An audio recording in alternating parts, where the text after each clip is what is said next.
Welcome to the CBS Radio Mystery Theater Archives, the only YouTube channel which has the original classic episodes of the CBS Radio Mystery Theater in order with no ads.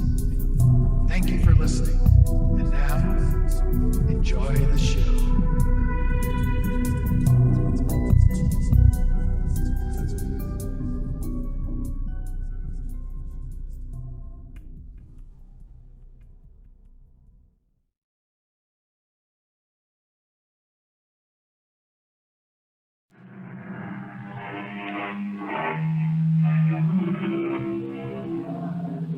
Come in. Welcome. I'm E.G. Marshall. A famous historian once said, all the historical books which contain no lies are extremely tedious indeed. This is because a little lie here and there is supposed to add interest and excitement. Well, never mind what the historians say. We disagree. The little history you're about to hear is the truth, the whole truth, and nothing but. Don't move. It's a pistol. Your money or your life? What did you say? I said your money or your life. Go ahead, take it. Take what? My life.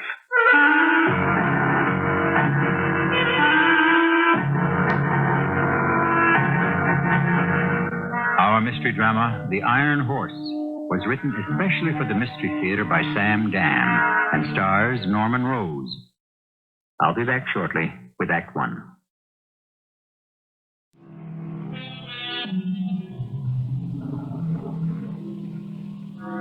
The hero of our story, I say hero, but don't be misled. A slayer of dragons he never was, but he's the best available hero we've got for this particular story. He lived maybe 150 years ago in a little village somewhere in Central Europe.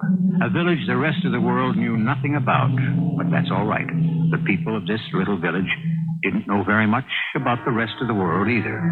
About our hero, his name was Mendel, and one day he'd been summoned to appear before the local landholder, the Count, the imperial representative of the Emperor Franz Joseph himself. Well, Mendel, you're here. Yes, Your Highness. You know why I sent for you? Oh, yes, Your Highness. Speak. Obviously, because Your Highness wishes to buy more horses. And that's why you believe you're here. Yes. That is not why you were summoned, Mendel. It isn't? No. Why should I buy more horses from you when the ones you sold me last month died? They died? All 10 of them. All 10? Yes, Mendel. Well, I don't know what to say, Your Highness. You don't, but I do. I paid you 250 kroner for those horses, did I not? Oh, yes, Your Highness. Therefore, I expect you to give me back my money. Oh, but Your Highness... Yes?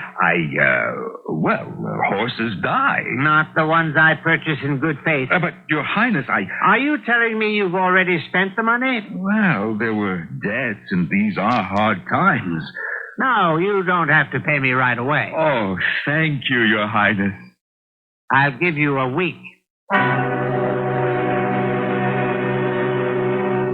Red Mendel, my dear, dear friend. Good afternoon, Sura. Oh, please, sit down.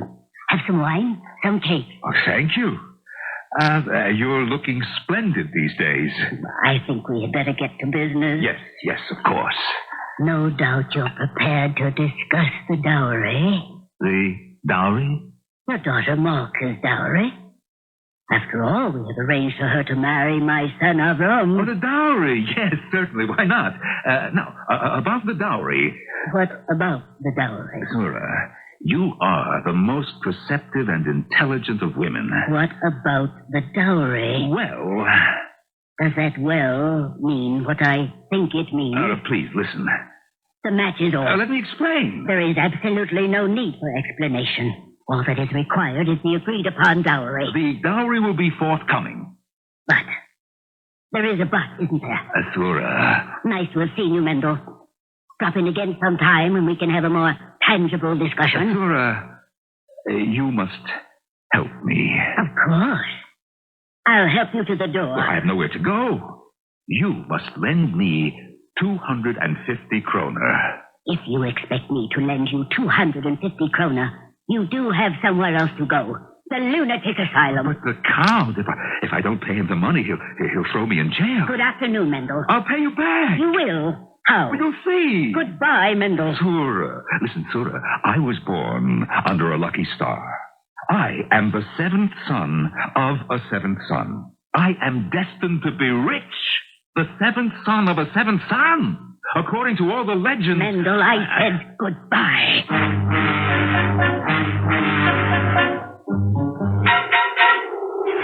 Stan. Huh? What? Your money or your life? What are you saying? Your money or your life? Go ahead, take my life. I'm not joking. And I am? Look, my friend, you gave me a choice. I chose. I'm warning you. I don't have any money, so it has to be my life. What do you mean you don't have any money? Everybody has to have something. Nothing. But don't tell me you have nothing at all. Not a copper penny. So go ahead, shoot. Shoot. What else can we do? You have no right to place me in this kind of position. That's all right. This is the best thing that could happen to me anyhow. I give you my permission, shoot. But I can't shoot. Why not? Because the pistol isn't loaded. The pistol isn't loaded? What kind of a bandit are you, anyhow? Who can afford to carry a loaded pistol these days? Do you know how much it costs for ball, powder, and percussion caps? Oh, I'm sorry. You think a bandit has such a great life? I haven't eaten in 3 days. Oh, business is bad with you, too, huh? Why did I turn thief? To raise some money. So where can I go from here? To raise money? For what? To buy a horse. Oh, talk to me. I'm a horse dealer. No, this isn't your kind of horse. This is an iron horse. A horse?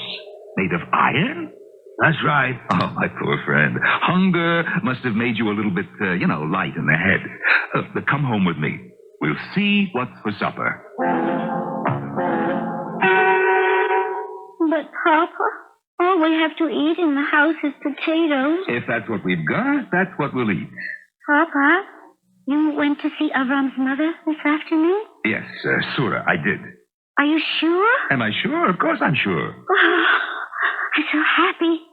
I love Avram so much. Well, don't worry. Worry? You mean there's something to worry about? No, there's nothing at all. Then why did you tell me not to worry? Malka, my child, we have a guest. Prepare the supper.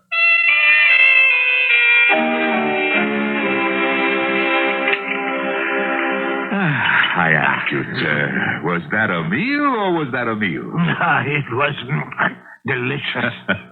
True, it was mostly potatoes, but so artistically prepared, no? My compliments, Miss Malka. Yes, Malka will soon marry the son of the richest woman in the village. I'm sure she shall make him even richer in happiness. Very well put. Now, Malka, my dearest daughter, you may leave us. We are about to discuss business. Yes, Father? Charming. And now, sir, about this iron horse. Yes. If only I had 250 kroner. 250 kroner. You too? Go ahead with the story. The Iron Horse is a name that we give to a locomotive. Mm-hmm. And what, if I may inquire, is a locomotive? It's something new, invented by an Englishman, George Stephenson. It's a steam engine with wheels, and it pulls carriages. Oh, that's impossible. It runs on tracks. It's called a railway. They want to build one from Vienna to Graz. The world has gone mad. They need money, which is why they're trying to sell shares. For 250 kroner, I could buy, in a year, less. It would increase 50, 100, 1,000 times. My friend, I look at you, I look at myself. We were born to be fools. I listen to you, and my pulses pound, my blood races, my hopes rise to the skies, and very soon are dashed to the ground. But this is the future. You believe you can see the future? In this case, yes. That is your madness. Let me tell you mine. I believe in a legend, an old legend that says, good luck will come to a man who is the seventh son of a seventh son. I am the seventh son of my father, who was the seventh son of my grandfather. Ooh, then you must be a very lucky man indeed. Yeah. I never had a lucky day in my life. But surely the day your daughter was born. Oh, such a beautiful girl. No, I'm talking about practical things. You mean you no longer believe in the legend? Well, tonight I have forced myself to face reality. The legend says good luck will come, but it doesn't say when. I'm 40 years old. But the Bible says our span shall be 70. You have almost half your life left to live. No. I'm a fool. I see it all so clearly now. What do you see so clearly? I have permitted myself to indulge in a fantasy that luck would one day bring me a fortune. So I waited for it to come instead of going out and working for it. It is written, all good things come to him who waits. Yeah, and thus my daughter is without a dowry. For 250 kroner, we could make her one of the richest heiresses in Europe. 250 kroner. If only I had 250 kroner. Lend them to me, Mendel. I don't have them. Yeah, I know. But if you did have them, would you lend me the 250? Where would I get such an amount? Well, suppose somehow they fell into your hands. Would you lend them to me? Sure. Of course I would. Thank you, Mendel, for a most satisfying dinner and a most encouraging conversation. Remember, you did promise to lend me the 250 kroner.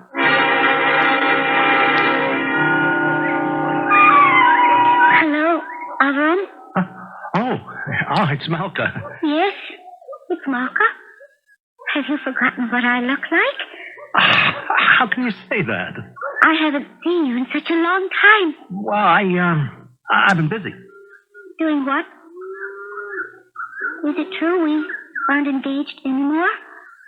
Oh, how can you say that? Is it true? Well, I don't know where you ever I heard... understand. That is, I hear that Hannah the matchmaker is trying to find you another bride. Oh, now that... Is it true? My mother... What about your mother? She doesn't think... Well, she knows now that your father doesn't have the dowry. Oh, Well, you know my mother. yes. I always knew your mother. Until now, I thought I knew you. Oh, Malka, please understand. You told me you loved me. Yeah, I do, but that... When it comes to love, there can be no but. My mother says that a marriage between you and me is impossible. And what do you say? What can I say? You could say to your mother, I love Malka. I did say it, and you know what she did? She laughed at me. I see. No, you don't see. You think I'm a person who simply has no backbone, but that is not true. One cannot go against one's parents. It isn't right. After all, aren't we commanded, honor thy father and thy mother? I won't keep you any longer, Avram. And since my father is dead, I must honor my mother twice as much.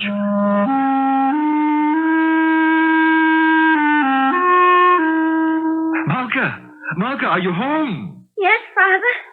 I'm home. I have the most fantastic news. Father. Oh, what is it? Avram. What about Avrum? His mother has broken our engagement. Oh, that. You're better off. Oh, please, Papa, don't say that. I love him. Nonsense. You are going to marry a prince. No, Father. Not now. Not today. I just want to be alone. Cry for a little bit. And start to reconcile myself to the fact that I'm going to be an old maid. Oh, Malka. They'll come knocking on this door by the hundreds, the thousands. The men who will seek you out in marriage. Oh, princes, kings, millionaires, great men of wealth and learning. How will we ever choose among them? Oh, please, Father. Oh, child, come, enough of that. This is a day on which we must celebrate. Prepare the supper. You'll notice we have a goose, fresh white bread, wine, fruit. Oranges? Father, where did you... I have arranged to build a new house. This hovel, it doesn't suit me. Papa, the money. Where did you? The legend, Malka. It has come true at last. Malka, we're rich. Rich as Rothschild.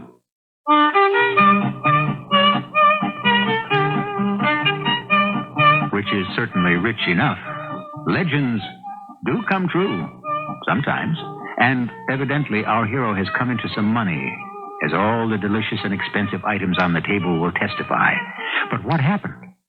And how did it happen? And what does it mean? For that, we must await the second act.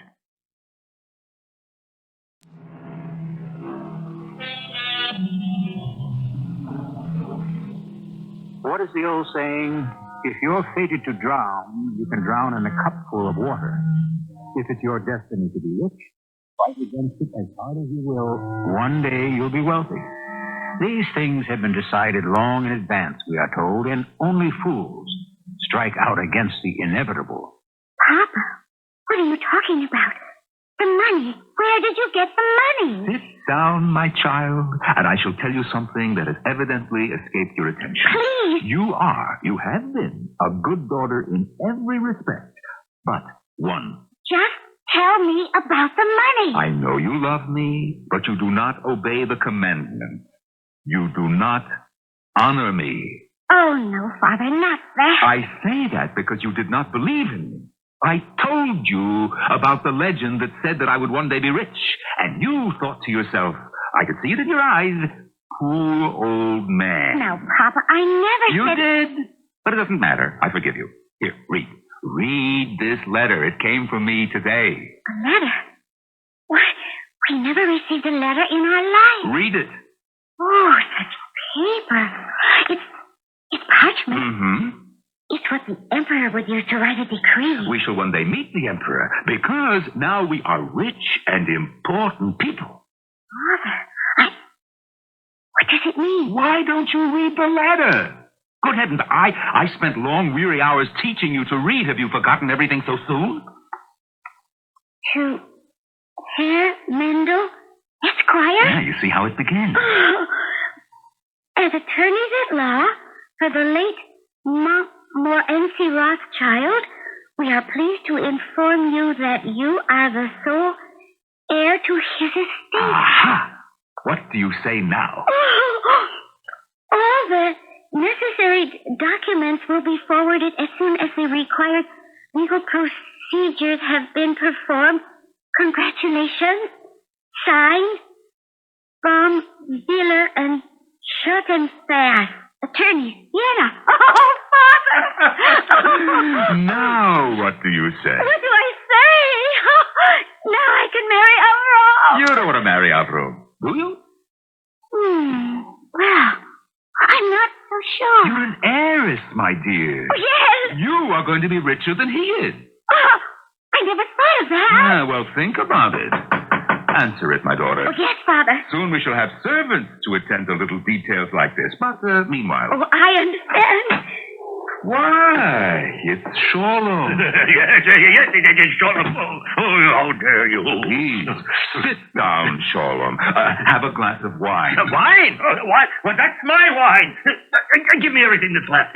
Everything you stole from my shop. Father, you didn't... How dare you, Mendel? How dare? Father, what did you do? I'll tell you what the scoundrel did. I was away. I left my assistant in the shop. I should have known better. He's a fool. Why did I hire him, eh? What did my father do? He convinced that idiot to sell him all that food and wine and fruit and preserves on credit. Father! Mendel, you took advantage of me. You told that young fool that you'd come into an inheritance. I have. Don't try that with me. We know each other too long. It's true. Don't lie to my face and make it right. Read this. What? Go ahead, read. This is to inform you. Hey, Mendel. Yes? Oh, Mendel. What can I say? You can say you're sorry. Mendel, we've been friends since we were boys. Please feel entirely at home in my shop. Oh, it's an honor to be of service to an old friend. Credit? What's credit? Mendel, the word comes from credibility, which means belief. You understand? I understand. And I always believed in you, Mendel. You can ask my wife. I always would say to her, Leah, that Mendel, he was born under a lucky star. One day he's going to be as rich as his Midas. Credit Mendel. Well, my dear friend, anytime for anything you choose, your credit is unlimited. Oh, thank you, Sholem. You know, you always were a trusting soul. Oh, Mendel, my friend, if we cannot trust our fellow men, of what use is life itself, huh? Oh, the goose. It was tender enough. Oh, it was excellent. Shall I send another, huh? And the fruit. Oh, I have oranges from Spain and preserves. Well, whatever you think, Sholem, whatever you think. Well, then I must be off. Good day to you, my very best friend. And good day to you, Mr. Smalka. Mistress Malka, what a fine ring that has. Father. Oh, Father. I just remembered. What is it? The week is out. What week? You were supposed to give the Count his money, 250 kroner. Don't worry about it, my darling little one. Don't trouble your pretty head.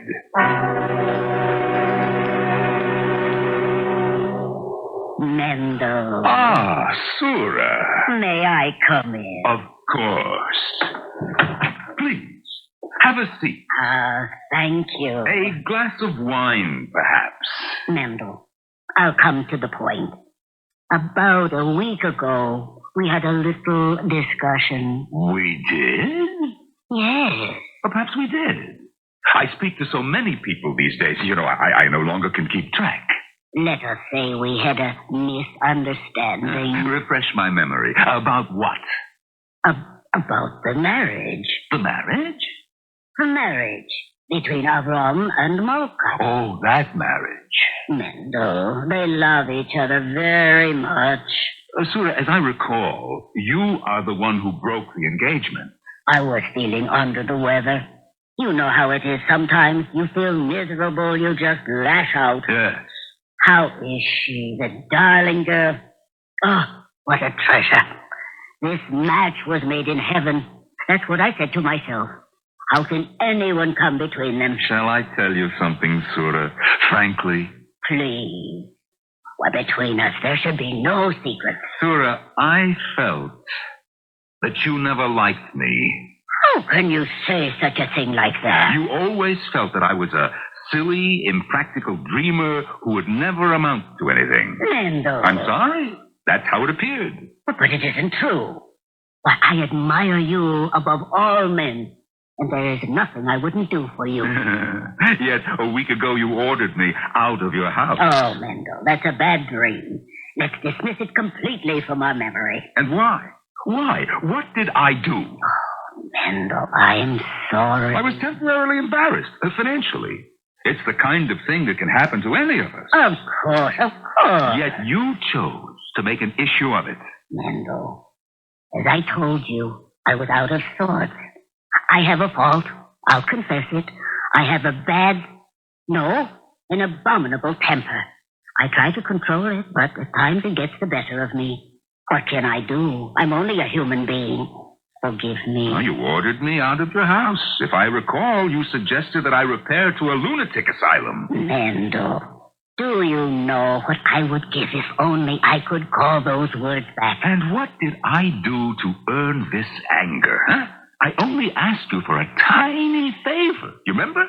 Do you remember, Sura, what that tiny, insignificant favor was? Mm-hmm. I asked you for a loan of 250 kroner. Yes, Mendel. That's all. 250 measly little kroner. And I don't know, the roof fell in. I haven't slept in a week. If only I could relive that day. No. Once the act has been committed, it is gone. It falls into the vast empty space of eternity. Please, Mendel, don't let 250 kroner come between us. Well, what do you suggest? Here, I brought them with me in this envelope. But take it. Count it. Oh, but the situation is different. I no longer need to borrow this money. You told me the Count must be repaid. Of course.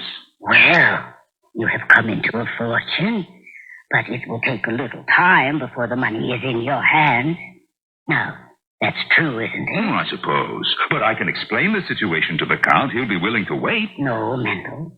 It's better not to keep people like that waiting. Pay them. Be rid of them. Keep me waiting. Oh, Sura, you have such a good heart. Let me make amends for the way I treated you. It was a sin. Let me atone for it. And what does it amount to after all? 250 kroner? Ah, Sura, what can I say? Don't say anything. Just take the money. Stan! Look who's here. How are you, my friend? Up to your old tricks again, huh? No, I had to abandon that line. I was terrible at it. But I've come back to see you. It's a pleasure. Walk a little way with me, huh? Where are you going? My friend, I am bound for the palace of the Count himself. Oh, is that a fact? The most marvelous thing has happened. I have come into an inheritance. No. Yes, and now I have plenty of money. I'm going to repay the Count. Good. If you have plenty of money, then you can lend me 250 kroner. Oh, but 250 kroner is all I have. They belong to me. What? Ah, you don't remember. We were in your kitchen, eating those delicious potatoes cooked by your most beautiful daughter, and I asked you to lend me 250 kroner. What did you say? I said I didn't have them. Yes, and what did I say? I said if you did have them, would you lend them? And you said yes. Is it a promise, I asked? Yes, you promised. Oh, I didn't think that I would ever have... Isn't it a sin to make a promise one has no intention of keeping? Oh, I would like to. The money has been pledged to me. But I owe it to the Count. Who can make better use of it? That is not the question. By now, everyone knows of your good fortune. Everyone knows the legend has come true. The Count will not press you. He'll be willing to wait. Even so. But I can't. The Iron Horse can't. Now listen to me, Mendel. It's a new world. A new way to travel. Oh, please. A few men, a handful, will make their fortune. A few men with vision. The rest will sit by and let opportunity escape, and they will spend the rest of their lives being sorry. Don't you be one of those people. But the money, it isn't mine. What money is ever yours? Do you take the money to paradise with you when your time comes, do you? No, you leave it here. Now, that's a fact, isn't it? Well, yes. All you ever have here below is the use of the money, an opportunity to make it grow. Mendel, I tell you, your 250 kroner are nothing but a little acorn. Watch it grow into a mighty oak. Oh, my friend, please, don't tempt me. Mendel, place 250 kroner in my hand right now, and I give you my solemn oath that before too long, I shall place 250,000 in yours. What do you say, Mendel? Huh? What do you say? Mendel, Let me think. no, don't think. Thinking is not for men who have luck. And you are the seventh son of a seventh son. Fate has already done your thinking for you. Fate wants to make you the richest man in the world. Now, just hand over the money.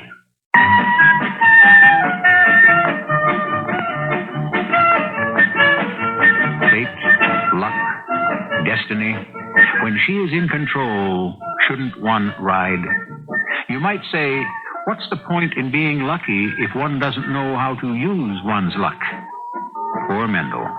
Things are happening a little too fast for him, aren't they? But if you think we're moving along now, wait till you see the pace in Act 3.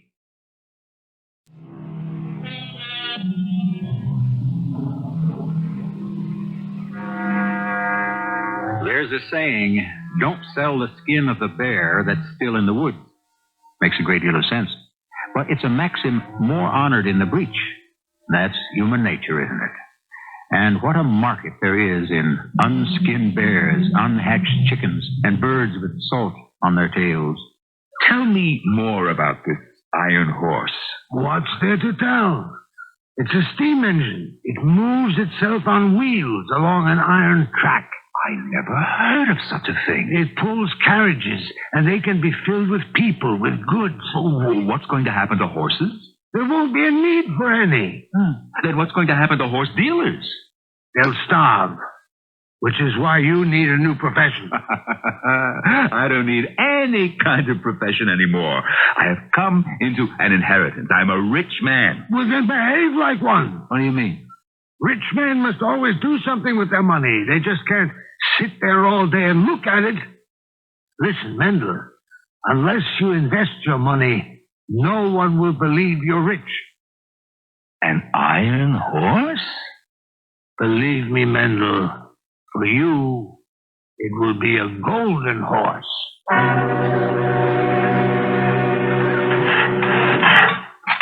So, my child, how do you like it? Why, I can't believe The it. Count himself will not live in a finer-looking house. Father, can we afford it? Of course we can afford it. Hasn't I come into an inheritance? Yes, but But, we don't know how large that inheritance will be. my child, the man was a Rothschild. Doesn't that tell the story? Why, I suppose so. Now listen, wait here. I want to go inside and talk to the foreman. I want to make sure that he's using the right wood. Hello, Malka. Oh, I do believe it.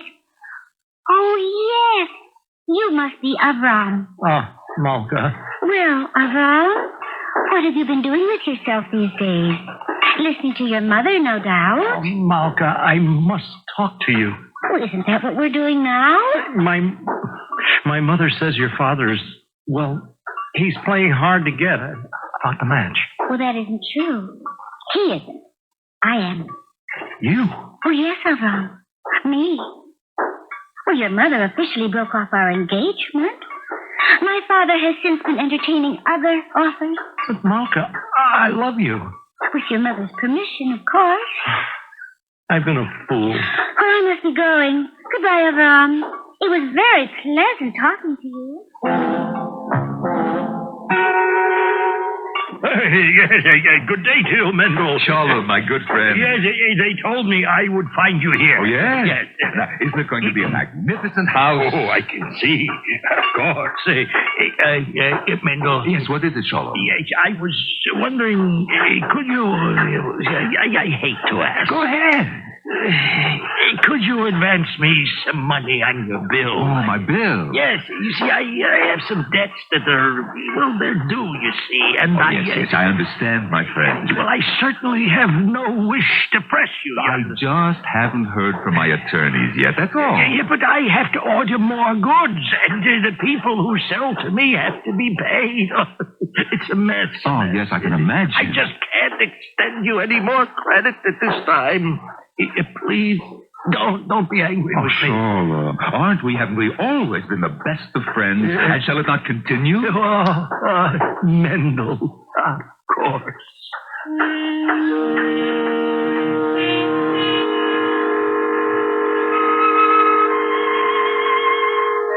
Father, What is it, my dear? I was out to the house. Yes? It's quiet. Quiet? Nobody's there. I saw one of the workmen. He'd come back for one of his tools. Well, I asked him what was wrong, and he said they weren't going to hammer in another nail till they got paid. Father, Well, everyone will just have to wait, I suppose. but surely it's going to be all right. Of course, my child. Should I answer Of it? course, why not? Oh, Your Highness. Highness, please, come in. Welcome, Your Highness. I believe you owe me 250 kroner, Mendel. Of course I do, Your Highness, but we spoke about it, I remember. Yes, I remember too. I told you that I had come into an inheritance, and so you very graciously said that you would wait. Yes, I did say that. You, even as I recall, showed me the letter from the attorneys in Vienna. Yes, Your Excellency. I was pleased. I was happy for you. Thank you, Your Excellency. Until I made inquiries in Vienna. Inquiries, Your Excellency? No one ever heard of a Montmorency Rothschild. Oh, perhaps he was a distant relative of the family. But the firm of attorneys that had signed the letter, no one ever heard of them either. Oh, Your Excellency. They do not exist in Vienna. The address? No such street exists in Vienna. I don't understand. The thing is a hoax. But why should... I mean... Well, I don't know what I mean. At any rate, the debt is still 250 kroner. You have a week. I expect to be paid at that time. Or else. Good day, Mendel. Miss? Father, what are we going to do? My child, we must hope and pray that somehow this thing will work its way out. Father, listen. What is it?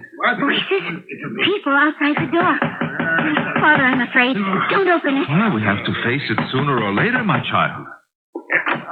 See? Twin love. My friend. Don't you call me your friend? My friend, what is it? Yes, as if you didn't know. You cheated us. But what did I do? I'll tell you what you did. You wrote yourself that letter. That is not true. There is no such law firm. The Count informed us. He didn't want to see his honest subjects being cheated any longer. Good people, I assure you. You knew. We would all give you credit. You knew. All of us.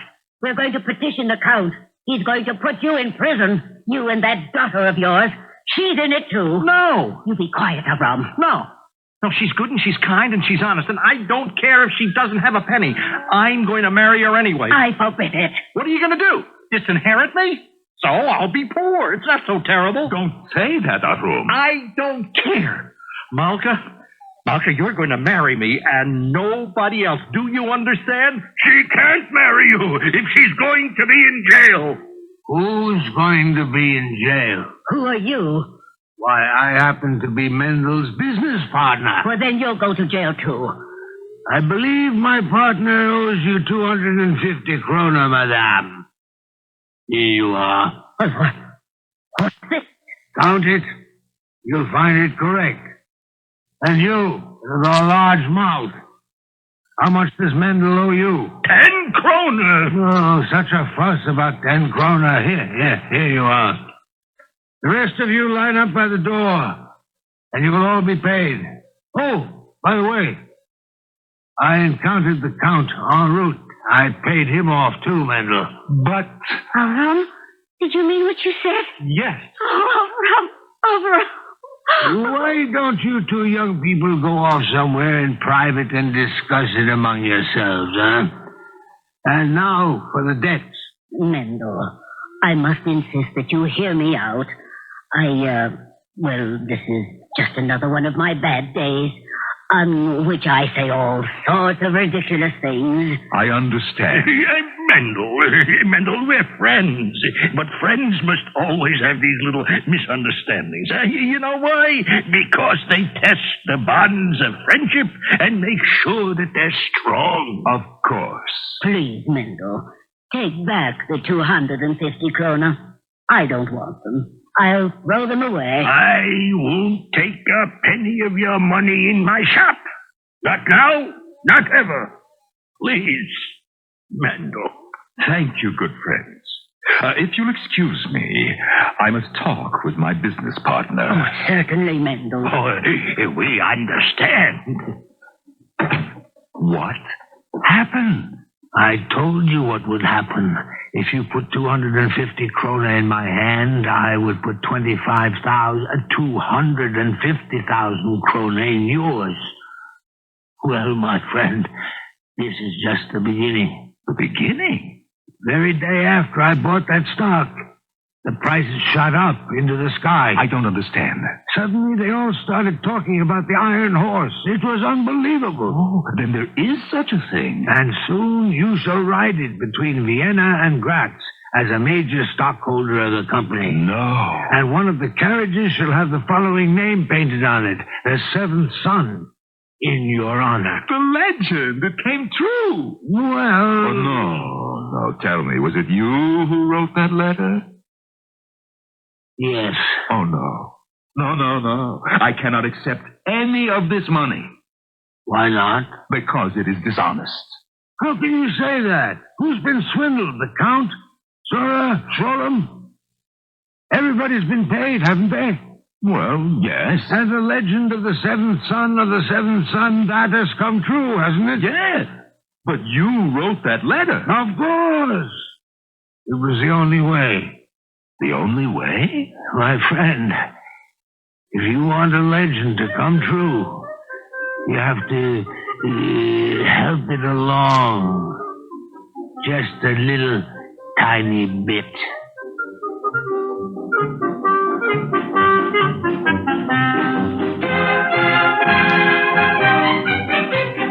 Yes, just a wee small amount. Everything needs a good start in life, even a legend. And so our friend Mendel became a rich and powerful man in the world. His daughter was happy. His son-in-law was happy. Actually, every character in this story was made happy.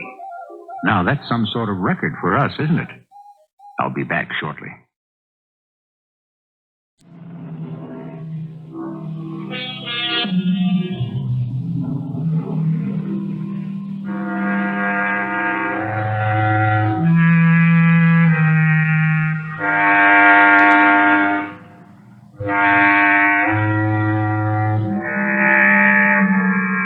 Legends, miracles, great works of faith. They seem to happen all at once, out of nowhere. And I shouldn't be surprised if in many cases it isn't true. But, of course, there are many things that are carefully prepared.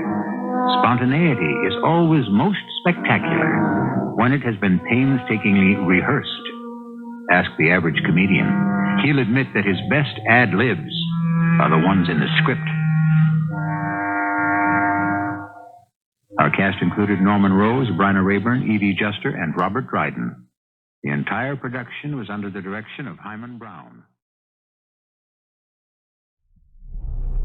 I hope you enjoyed this episode of CBS Radio Mystery Theater. If you've enjoyed this and want to hear more, please subscribe to this channel. You can also visit my other YouTube channel by searching Mr. Brian McCarthy in the YouTube search bar. Until then, thanks for listening.